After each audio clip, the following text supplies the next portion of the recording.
Pernahkah kalian memahami makna tari secara lebih dalam berdasarkan kajian tekstual dan kontekstual? Jika belum pernah, bersama saya Lia Siti Soleha, kita akan bahas bersama-sama mengenai menafsirkan makna tari berdasarkan kajian tekstual dan kontekstual.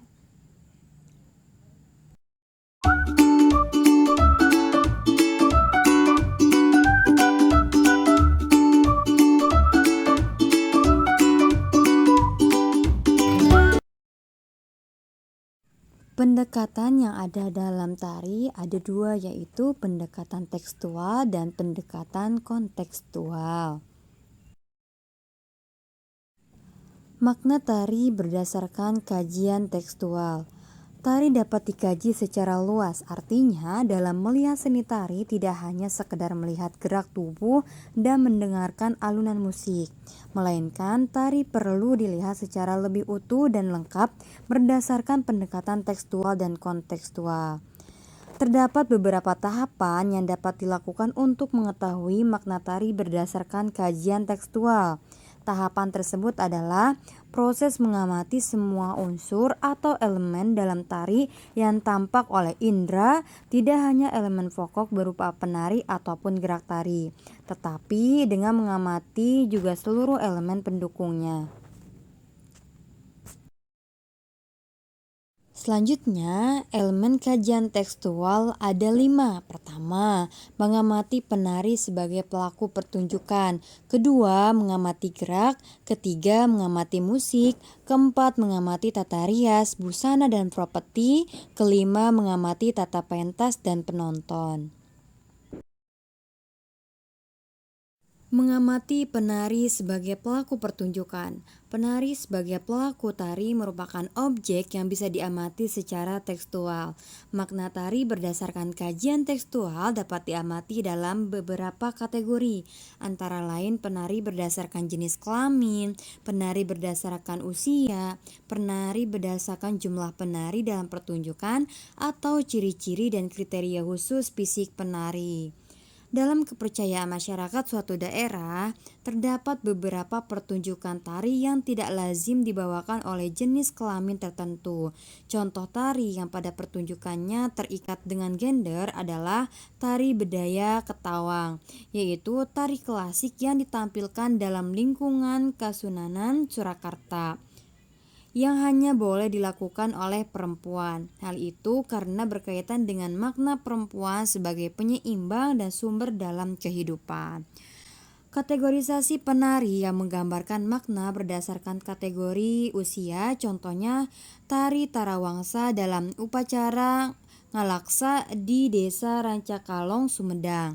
Penari yang berumur lanjut atau menopause melambangkan kematangan diri dan orang yang paling dekat menuju Sang Maha Pencipta, sehingga dalam tarian ini tidak dapat digantikan oleh remaja karena kesakralan tariannya tidak akan tercapai. Selanjutnya, makna tari terikat pada kategori berdasarkan jumlah penari. Secara tekstual, bilangan ganjil genap memiliki makna tersendiri yang erat kaitan dengan kepercayaan masyarakat.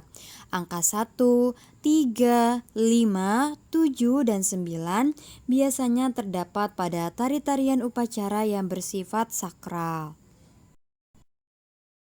Selanjutnya, mengamati gerak. Gerak terdiri dari ruang, tenaga, dan waktu. Seperti materi yang telah dijelaskan pada unit 1, desain gerak, tempo, dan tenaga memiliki kaitan dengan makna tari. Tari dengan gerak, tempo lambat, dan ruang yang sempit memiliki makna yang umumnya menceritakan tentang kesedihan. Sedangkan gerak dengan tempo cepat, tenaga yang kuat, serta ruang yang lebar mengandung makna kebebasan. Mengamati elemen gerak tari merupakan bagian paling utama dalam menganalisis makna tari berdasarkan kajian tekstual. Karena melalui gerak kita dapat melihat rangkaian isi cerita yang disampaikan, baik melalui gerak murni maupun maknawi. Selanjutnya, mengamati musik. Musik iringan tari dalam kajian tekstual adalah memahami makna musik iringan tari dari aspek tempo, volume, dan dinamika untuk membantu penciptaan suasana. Misalnya, tempo yang lambat dengan volume kecil atau samar melambangkan suasana yang khusyuk dan hening, sedangkan musik dengan tempo cepat dapat menggambarkan keceriaan. Mengamati tata rias, busana, dan properti. Tata rias, busana, dan properti maupun aksesori merupakan elemen yang dapat dianalisis berdasarkan bentuk, warna, dan material atau bahan bakunya. Contoh, untuk melambangkan karakter jahat seperti buto raksasa, bentuk pakaiannya bisa dibuat sedemikian rupa dengan desain celana pendek hitam, badan diberi riasan, cat atau body painting dengan warna hijau. Tata rias wajah dapat menggunakan tata rias fantasi, aksesori kepala berupa rambut palsu yang materialnya kasar sehingga rambut terkesan kusut. Desain rias, busana, dan properti seperti ini ingin menunjukkan karakter tokoh buto raksasa yang seram. Contoh lainnya desain baju dengan gaun selendang yang menjuntai, kain dengan corak khusus dihiasi taburan prada atau payet, dan tata rias korektif mengandung makna tekstual bahwa koreografer ingin menampilkan tokoh putri yang memiliki karakter lemah lembut. Selanjutnya, mengamati tata pentas dan penonton. Tata pentas tidak selalu berarti panggung atau stage. Tempat pertunjukan dapat berupa tempat alaminya sesuai dengan fungsi tarinya. Pentas dengan keadaan panggung sesuai dengan kejadian alaminya biasanya dilaksanakan untuk pementasan jenis koreografi lingkungan. Pada tarian tradisional yang erat kaitannya dengan upacara, sedekah laut biasanya dipertunjukkan di pesisir pantai. Tata pentas biasanya dilengkapi dengan setting maupun dekorasi. Setting adalah segala peralatan di atas pentas untuk mendukung konsep tari. Dekorasi adalah segala peralatan di atas pentas yang fungsinya untuk memperindah panggung. Posisi duduk penonton dan keterlibatan penonton sebagai pelaku seni memiliki hubungan yang erat dengan makna tari yang ingin ditampilkan. Pada tari-tari ritual, posisi penonton tidak ada batas dengan penari. Penonton terkadang menjadi bagian dari pelaku upacara.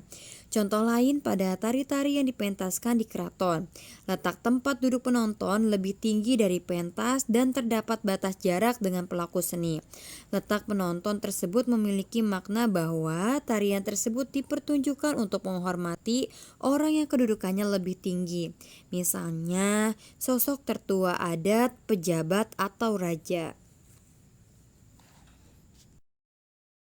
Selanjutnya, makna seni tari berdasarkan kajian kontekstual.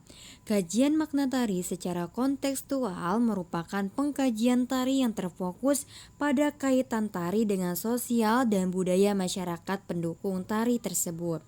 Kajian tari secara kontekstual erat kaitannya dengan fungsi tari dan nilai-nilai yang berhubungan dengan fungsinya bagi masyarakat.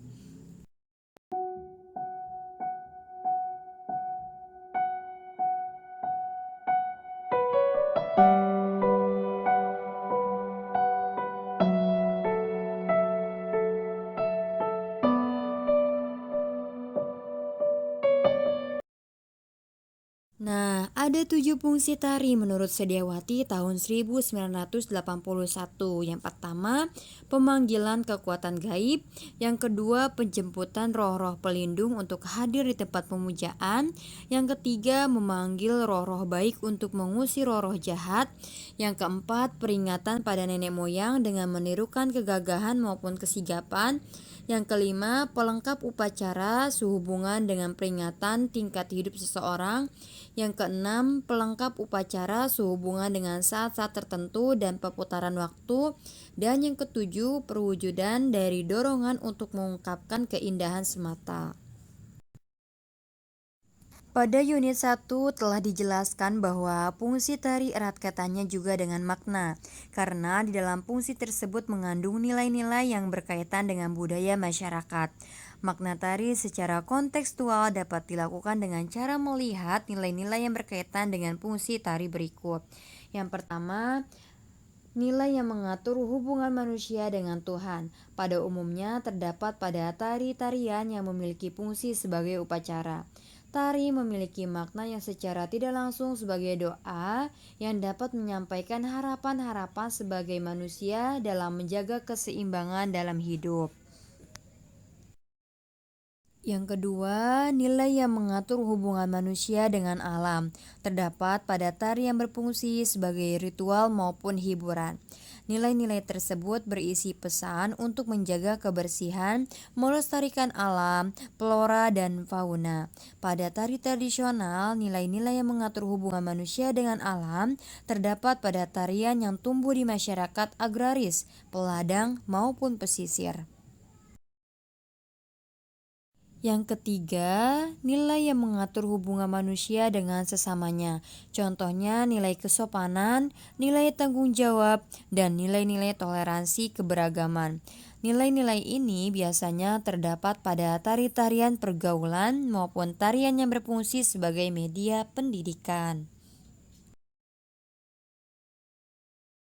Nah, mudah bukan memahami makna tari berdasarkan pendekatan tekstual dan kontekstual. Sudah cukup untuk pertemuan kita hari ini. Semoga bermanfaat untuk kehidupan kita sehari-hari. Terima kasih semuanya. Sampai berjumpa lagi pada pertemuan berikutnya. Tetap semangat dan jaga kesehatan selalu. Hiduplah seakan kamu akan mati besok dan belajarlah seakan kamu hidup selamanya.